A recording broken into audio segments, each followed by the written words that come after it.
Brothers and sisters, isa lang gusto ko din i-testify na each of us are sons and daughters of our Heavenly Father. God is our loving Heavenly Father. Kilala niya yung bawat isa sa atin at lahat tayo ay member ng kanyang eternal family.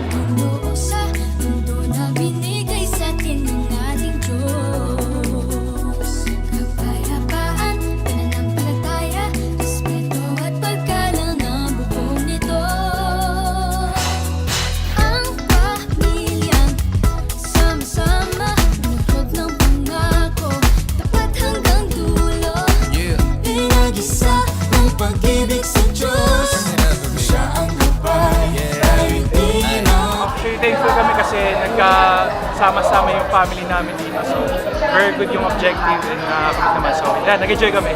Wow! Masaya siya, masaya. Parang perfect for families.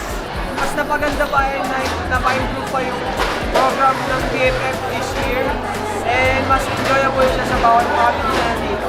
Mas naging enjoyable siya kasi mas maraming nakilahok ngayon na lalo na yung mga youth and primaries natin.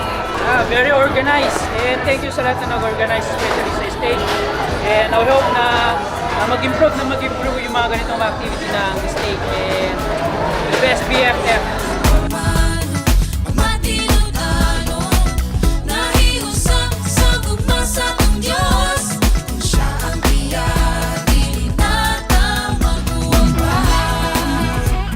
Congratulate ko po kayo sa inyong culmination ng Family Week at napaka-importante talaga ng isang pamilya.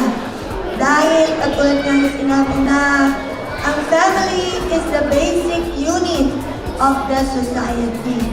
Kaya naman po ako bilang nanay ng mga taga-Pasay, talagang inakakalagahan ko po talaga ang mga pamilya.